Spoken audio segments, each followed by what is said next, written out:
बिस्मिल्लाहिर्रहमानिर्रहीम। अस्सलाम वालेकुम दोस्तों, कोकन व्लॉग में मोहम्मद अबू बकर आपकी खिदमत में हाजिर है। तो मेरे प्यारे प्यारे दोस्तों, आज हम बनाने जा रहे हैं आलू मटर की रेसिपी। आलू का सालन बनाना बहुत ही आसान और बहुत ही मज़े का बनता है। तो देखिए, हमारे पास 3 दरमियाने साइज के प्याज हैं, इन्हें फ्राई कर लेंगे। हमने घी को अच्छे तरीके के साथ जो है घी को गर्म कर लेंगे। कोई मसला नहीं है, बिल्कुल आसानी के साथ ये बन जाता है। देखिए, हमने हरी मिर्च ले ली है। तो हमारे पास एक दरमियाने साइज का टमाटर है, डाल देंगे।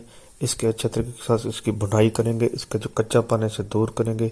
इसकी जो कच्चापन की वजह से थोड़ी सी इसमें जो स्मेल आती है वो ख़त्म करें। देखें, हाफ टेबल स्पून मेरे पास सुरख मिर्च पाउडर है, डाल देंगे। बिल्कुल आसानी के साथ ये बन जाता है, बहुत ही मज़े का बनता है। तो ये हमारे पास हाफ टेबल स्पून नमक है, इसकी मिक्सिंग कर देंगे। माशाल्लाह से बहुत ही ज़बरदस्त तरीके के साथ ये बन जाता है। तो देखिए मेरे प्यारे प्यारे दोस्तों, मटर ले लेंगे, मटर डाल देंगे। 1 पाव मटर ले लेंगे, अपनी ज़रूरत के मुताबिक आप ले लें। तो जब हमारे मटर बिल्कुल सॉफ्ट हो जाएंगे तो मैं इसमें आलू डाल दूंगा। तो अभी हमारे मटर सख्त हैं, पानी डाल देंगे थोड़ा सा और इसे सॉफ्ट कर लेंगे।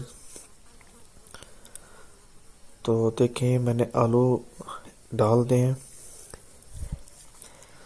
तो आलू इसमें जाएंगे, जब तक हमारे मटर सॉफ्ट होंगे आलू भी सॉफ्ट हो जाएंगे। तो ये आसानी के साथ बन जाएंगे और इसकी खुशबू जो है पूरे मोहल्ले में तो क्या, पूरे पाकिस्तान में तो क्या, पूरी दुनिया में फैल जाएगी। तो देखिए मेरे प्यारे प्यारे दोस्तों, मज़े की रेसिपी, आज जो मैं सालन बनाने जा रहा हूँ बिल्कुल आसान टिप्स एंड ट्रिक्स के साथ आपको बता रहा हूँ। तो हमारे पास लहसुन है, लहसुन का ऊपर वाला जो छिलका होता है डाल देंगे। इससे मेरी रेसिपी की जो लुक है, लुक में भी इजाफा हो जाएगा और इसमें खुशबू का भी अहम किरदार अदा करेगा।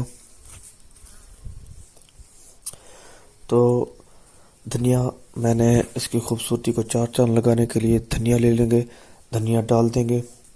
बिल्कुल आसानी के साथ बन जाएगा। तो देखिए, हमारे पास जो काली मिर्च है, काली मिर्च डाल देंगे, इसका फ्लेवर ज़बरदस्त आता है। तो अगली रेसिपी तक के लिए मोहम्मद अबू बकर को दें इजाज़त। अल्लाह हाफिज़।